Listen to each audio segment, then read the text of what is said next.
Lightweight title, and Firuza Sharipova, out of shot, believes that she's done enough. Katie Taylor, in her 20th professional contest, pushed all the way by this gutsy challenger, Firuza Sharipova of Kazakhstan, who talked a good fight during fight week, and in the end, lived up to her promises. We need 3 minutes rounds in women's boxing. We need 3 minute rounds.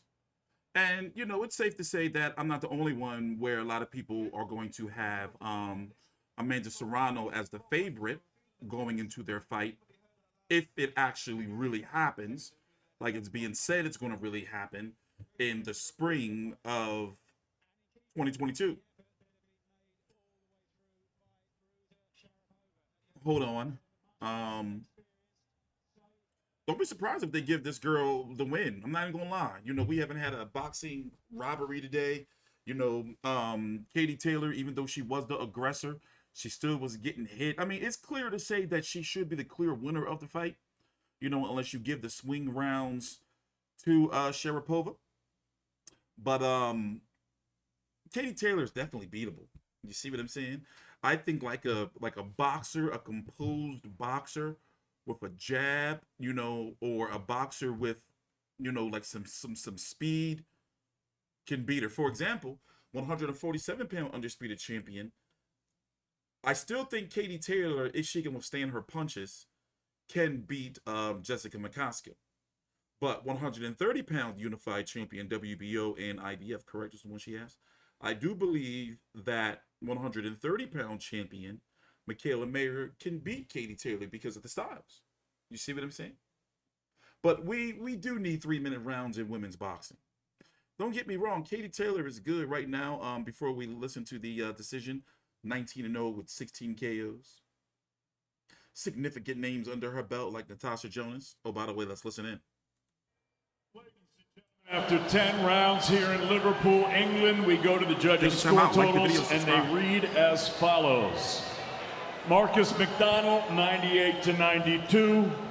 Jean-Robert Lane, 97-92. Pavel Cardini, 96-93. All three for your winner by unanimous decision, and still the undisputed lightweight champion of the world, Katie Taylor. So various margins, the winner, Katie Taylor, but a unanimous decision. Here, let's talk. So, you know, the credible wins, like the significant ones, Natasha Jonas, Delphine Persoon, even though I think that Delphine Persoon won the first fight. Christina Leonardatu, I know I'm probably butchering it.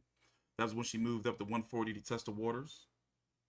Eva Wallstrom, they have a history together. Rose Valenti, she was undefeated. Cindy Serrano was way over the hill, the older sister of Amanda Serrano.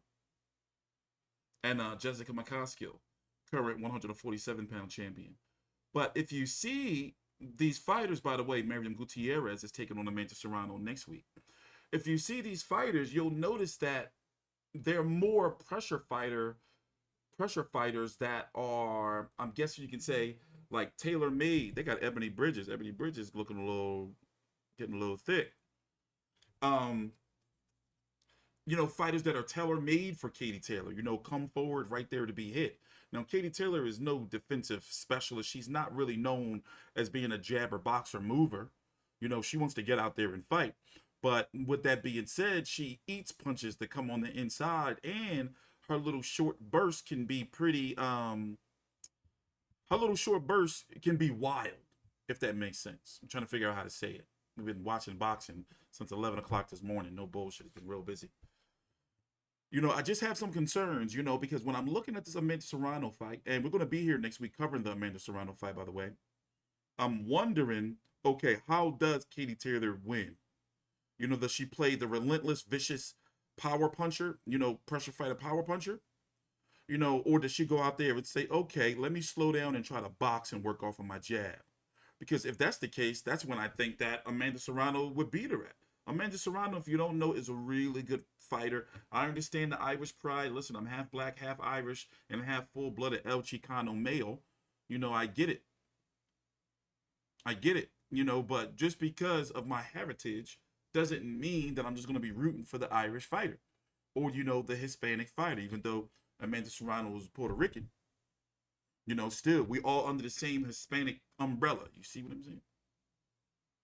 You know, I'm just wondering. I'm just like, you know, Amanda Serrano can box, yo. Like, box. I'm talking about, like, box. And she can fight. And she's a very, like, skillful, accurate puncher. You know, and I'm wondering, you know, how much, you know, Katie Taylor punishment she going to eat. She going to be in the fight. As far as Ebony Bridges is concerned, she lost her last fight, in my opinion, Mealy's Gangloff. There you go. But let's see what she's doing. What is she talking about? You know, and I think that's going to be a great fight to solidify everything. Yeah, absolutely. We would love more time with you up here, but we've got to go down because we've got a certain Katie Taylor waiting for an interview with Adi Oladipo. Thank you so much for your time, Ebony. Thank you. We're surrounded by gold ringside. That's all your work, Katie Taylor. Another Katie Taylor fight, another Katie Taylor win. I almost feel like we take it for granted because you do it so much and put on good performances like that as well. Was she a bit tougher than expected? She definitely wasn't tougher than I expected. I think everyone else thought it was going to be an easy enough fight, but we were definitely well aware of the challenge. She was obviously a good amateur. She had a good amateur pedigree. We knew that she was technically very good, so we were prepared for a tough fight. It went exactly the way we planned, really. She was very scrappy inside. She was holding a lot inside. It was hard to get off, but overall, it's my 20th fight with 20 wins, still undisputed, still undefeated, so I can't complain. Prepared for a bit of a war as well. When she realized it wasn't going her way, we saw elbows, the head came close to clashing as well a few times, but you handled that so well as always. Yeah, I mean, this is professional boxing. This is exactly what it's all about. You're going to get things that we are prepared to for whatever came our way tonight. So I'm just happy to come out with another win. I think it's my 15th defense of a world title. So it was another fantastic win. That's ridiculously impressive. How would you sum up the year now? 3 fights in the year, Tasha Jonas, Jennifer Han, and now Sharipova. How would you sum up looking back? Yes, it was a great year, and this obviously prepares us for all the big fights for next year, all the names that we have mentioned over the last few months, the Amanda Serranos, Jessica McCaskills, whoever else. So we're ready for a big 2022. It brings us on to what could be there for 2022. Eddie, she mentioned some names there, Amanda Serrano, Jessica McCaskill, Chantel Cameron if she gets past Callie Reese. What is the plan for 2022 for Katie Taylor? Because you can see she wants to go again straight away, doesn't she? She always wants to fight. The plan 100% is Amanda Serrano at Madison Square Garden. That is the biggest fight in women's boxing. Katie's been wanting that fight for a long time. And you know how difficult it is with these mega fights. She's undisputed champion. She's boxed 2 mandatory challenges in the last 12, 13 weeks.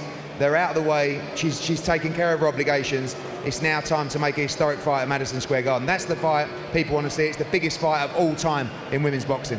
Amanda Serrano fights next weekend. Have discussions begun if Amanda Serrano does come through that fight? Yep, we were at Madison Square Garden a couple of weeks ago. They love the fight. Jake Paul, Most Valuable Promotions, those guys love the fight. It's their chance to be involved in history as well. Amanda Serrano fights next week. We wish her the best of luck. They now have the contract. They're reviewing the contract. If she gets through next week, I'm almost certain April, you'll see Taylor Serrano at Madison Square Garden. Taylor, that must excite you, right? I mean, you've had some big fights in the last year, but Amanda Serrano, you guys have been back and forth for a couple of years. You wanted the fight. She's pulled out. You wanted the fight again. It hasn't happened. You're now so close to it. This is what it's all about. This is why I'm involved in professional boxing, to be involved in the biggest fights possible. And like Eddie said, it's probably the biggest fight in female boxing right now. It's going to be the biggest fight ever in female boxing. So this is an absolutely historic fight. And it's great to be a part of such a big night. Madison Square Garden, St. Patrick's Day as well. Makes it extra big special. Yeah, I don't know if it's going to be in St. Patrick's Day, is it? That would be later. That'd be fantastic. But yeah, Madison Square Garden, the mecca of boxing. I had the privilege of fighting there twice already as a pro. So to be involved in the biggest female fight possible in Madison Square Garden, the biggest and the most iconic stadium, that this is more than a dream. Katie Taylor, it's been an absolutely fantastic year. I honestly can't wait for 2022. It's going to be great as well. If Serrano, even if it's not, there's so many special fights there for you. Thanks thanks at all. Thanks so much, and thanks everyone in Liverpool for the support. It's an absolute privilege to be here. Thank you so much. Cheers, Katie. Thank you. Well, there you go. You know, they're trying to do it April of next year in Madison Square Garden, likely the small room in a Hulu theater. But we'll see. There you go. You know, I'm gonna get up out of here. I'm TstreeT Controversy with Fight View 360. By the way, Katie Taylor, shout out to her.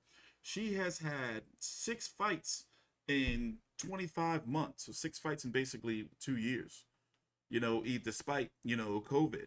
Take your time out, like the video, subscribe, follow me on Twitter. Down below in the description box is the WBC channel app powered by the Vive Network for Hulu. Android, Apple, Roku. Also follow me on Twitter and Instagram at TstreeT Controversy. Please subscribe.